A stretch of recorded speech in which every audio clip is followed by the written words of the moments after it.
Bismillah ar-Rahman ar-Rahim.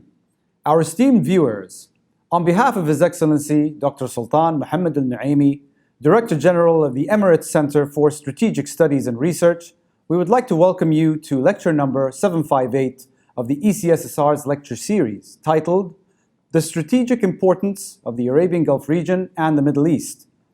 This discussion will be in the form of a Q&A session, so we are pleased to welcome our guest today, who is General Kenneth McKenzie, a United States Marine Corps general who currently serves as commander of the United States Central Command.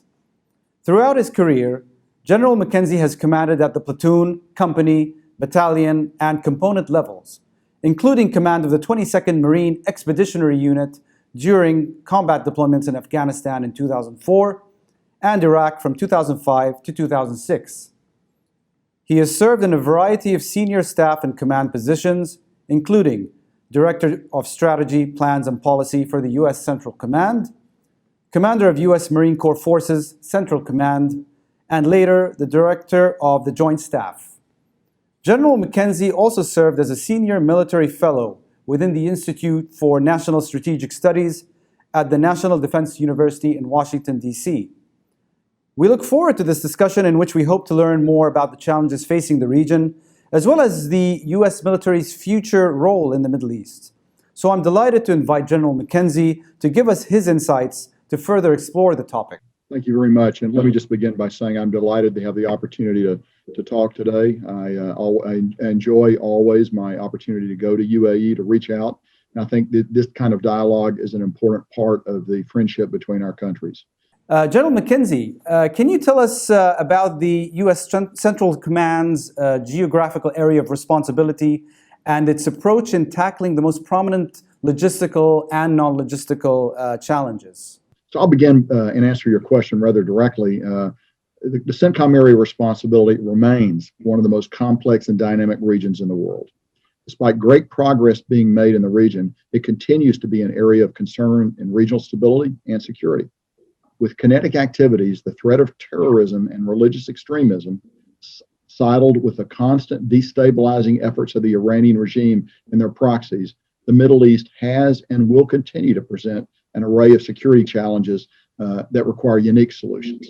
The U.S. CENTCOM AOR, or Area of Responsibility, spans more than 4 million square miles and is populated by more than 550 million people from 22 ethnic groups, speaking 18 languages, and with hundreds of dialects, mingling multiple religions, all of which transcend national borders. The region sits at the intersection of 3 continents and contains globally vital commercial sea lanes, flight corridors, pipelines, and overland routes. The 20 nations of the Area of Responsibility, which stretches from Northeast Africa across the Middle East to Central and South Asia, naturally create a multitude of challenges. The importance of the region that makes up the U.S. Central Command stems from a number of things: the diverse people and culture, the critical maritime choke points that connect Asia with Europe and the United States, and the vast energy resources that are critically important to the world economy. Finally, the region contains numerous violent extremist organizations who have inflicted terror on the region and exported it to many nations around the world. In addition, fragile security environments across the AOR reflect a variety of contributing factors, including heightened ethno-sectarian tensions, economic uncertainty, weak or corrupt governments, and exploitation by violent extremist organizations. At the same time, the AOR is growing increasingly crowded with external nation states, such as a resurgent Russia and an expansionist China, pursuing their own interests and attempting to shift historical alliances. These dynamics necessitate that CENTCOM explore options with regional partners to posture itself across the area of responsibility to create efficiencies, increase strategic depth, resiliency, and operational agility. Thank you, General. And following on from those comments, how do you view implications of the UAE-Israeli agreement on regional stability? So the Department of Defense applauds this historic step that moves toward normalized relations between the United Arab Emirates and Israel. Improved relations between these 2 key U.S. defense partners advances U.S. and regional security interests. We note that Bahrain has followed the UAE's lead, and we hope that numerous agreements will follow, all of which will advance Arab-Israeli relations across the region. There is no doubt that the UAE is an important member of the GCC and a leader in the Arab world. Clearly, both Israel and our Arab partners see Iran as the primary impediment to security and stability in the region.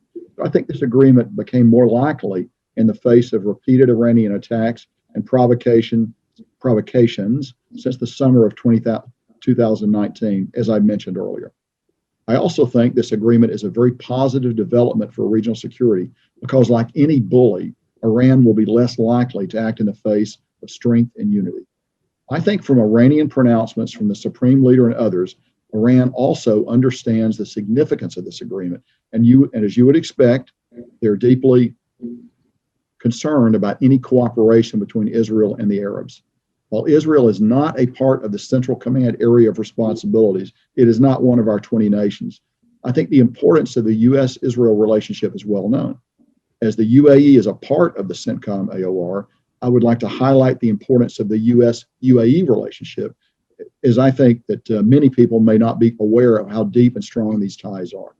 So any agreement that improves relations between the two critical U.S. partners, two very important partners like Israel and the UAE, it's a great step forward for security, for U.S. interests in the region, and I think for the two nations that are most directly involved in it.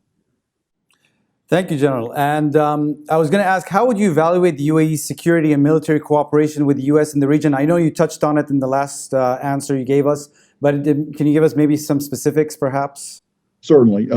So the U.S.-UAE relationship is extremely strong. I can't applaud the Emirates enough for their military cooperation and the strong, close relationship between our nations. And the rock on what much of that is founded is our military-to-military relationship. I depend upon allies and partners to achieve our security objectives, and the UAE is a critical partner for the United States. The UAE is an active and an important contributor to 4 U.S.-led coalitions that are promoting security and stability throughout the region. They are a part of both the U.S. Fifth Fleet-led combined maritime forces and the international maritime security construct. These coalitions are vital to regional maritime security and in preventing and deterring malign behavior by both state and non-state actors. The UAE has also joined and supports the fight against Daesh as part of the combined Joint Task Force Operation Inherent Resolve international U.S.-led coalition. Finally, the UAE has provided support to the U.S.-led Resolute Support Mission in Afghanistan. So from my perspective, the UAE is an active and important contributor to regional stability and security, a nation who really genuinely punches above its weight. The size and value of the UAE contribution is well in excess of the relative size of the nation as a member of any coalition. Our national defense strategy places great importance on working with effective, capable partners like the UAE. We can partner with the UAE to advance regional security and stability. We will also remain firmly committed to doing so, and the UAE is certainly a preeminent partner for the United States in the region and indeed globally. Our cooperation is also enhanced by the state of the facilities in the UAE, which host U.S. forces. They allow us to work and cooperate with Emirati forces on a daily basis. This continual close cooperation further enhances our ability to work together. The ship repair facilities in Jebel Ali are also a critical aspect of cooperation that allows the U.S. Navy to maintain the highest level of readiness on ships deployed to the region. I can't tell you how important this is, and I can't overestimate how important that is to keep our Navy ready for anything. A bilateral defense cooperation agreement, we know it shorthand as the DCA, reflects the breadth and depth of our ongoing cooperation, which is underpinned by the mutual respect we share for the professionalism and the efficiency of each other's armed forces. And moving on to the issue of terrorism, how dangerous is Daesh in the region, in your opinion, considering its defeat in Iraq and Syria? And do you think it still poses a significant threat? So the fight to destroy the final remnants of Daesh continues, and it's critical to security in the region.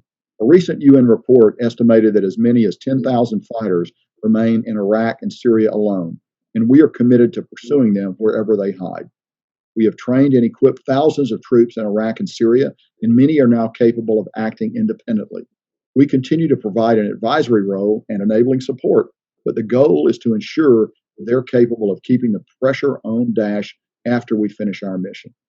The Iraqi security forces have made tremendous strides, and I assess that we will be able to provide enough support to the Iraqis to keep that pressure on with fewer and fewer U.S. and coalition forces. The United States recently announced that we would be reducing the number of troops in Iraq to about 3,000. And I assess that we will be able to support the Iraqis and keep the pressure on at that troop level. Let me be very clear. I don't foresee a bloodless future. Daesh is an ideology that will not easily be defeated, and many of the underlying conditions that allowed their rise do remain, particularly in Syria. The key will be to increase government accountability to the people, reduce corruption, secure economic opportunity, and to maintain local security forces that can secure Iraq and Syria for themselves. We're mostly focused on the security part at U.S. Central Command, but our interagency and international partners are helping with the government aspect, and I also note UAE has been very helpful in that regard. The best way forward in Syria is a political agreement that allows the country to be governed in a way that is responsive to the will of the people, unlike the detestable rule of force of the Assad regime. In fact, in some parts of Syria where there is no U.S. presence, Daesh has been able to survive, if not to thrive. Even more concerning is the exportation of Daesh ideology outside of Iraq and Syria. Daesh has a significant presence in Afghanistan and Yemen, and we have pursued them there too. Unfortunately, Daesh will likely go anywhere that they perceive as being space that is not properly governed or secure. While these ungoverned spaces exist, they hold potential for Daesh to take root, which is why we work with partners across the region to advance the fight against Daesh. So, Daesh continues to be a significant threat in the region, despite the destruction of the so-called physical caliphate, and something we're likely to be dealing with for perhaps generations ahead, unfortunately. General, we'd like to hear your views on the current tensions with Iran, and how do you see this going forwards? This is an important question because I'd like to begin by dispelling the myth that the United States military presence and actions in the CENTCOM AOR contribute to the building of tensions with Iran. I think that's a false narrative. I continue to believe the greatest threat to security and stability in the region is clearly Iran. From their funding of terrorism and terrorist organizations, to propping up the murderous Assad regime, to providing advanced weapons to the Houthis in Yemen, to their direct attack on international oil tankers in the Strait of Hormuz, refineries in Saudi Arabia, and U.S. troops in Iraq. Iran has been stoking instability and degrading security all over the region for their own nefarious purposes. Iran continues to search for creative and dangerous new ways to advance their interests. So if you closely analyze Iranian actions and U.S. actions or reactions, you have to come to the conclusion that the United States and our GCC partners have repeatedly responded to serious Iranian irresponsible and outrageous provocations with a measured and defensive posture that has lowered tensions and helped avoid conflict. Let me give you one important example. In May and June of 2019, when IRGC, naval commandos, attacked commercial tankers in the UAE port of Fujairah and at sea in the Gulf of Oman, the United States assembled an 8-nation international coalition, including the UAE, to provide around-the-clock maritime and reconnaissance presence in the vicinity of the Strait of Hormuz. The mission of the International Maritime Security Construct, or IMSC, was to provide continuous presence and expose the source and nature of maritime attacks. Some international partners refused to join the effort and told us that they thought this defensive construct, designed to preserve and promote the freedom of navigation and the free flow of commerce, was escalatory. Was the IMSC escalatory? I think the emphatic answer is no. In fact, since the IMSC's founding, there have not been any Iranian attacks on maritime shipping in that area, and there haven't even been any serious confrontations with Iranian maritime forces in that area. We think that's because our presence makes deniable attacks less likely to succeed, and so they've chosen not to try that method of attack. We don't see conflict, but we want to present a strong defensive posture, one that's capable of observing and, when necessary, exposing Iranian attacks.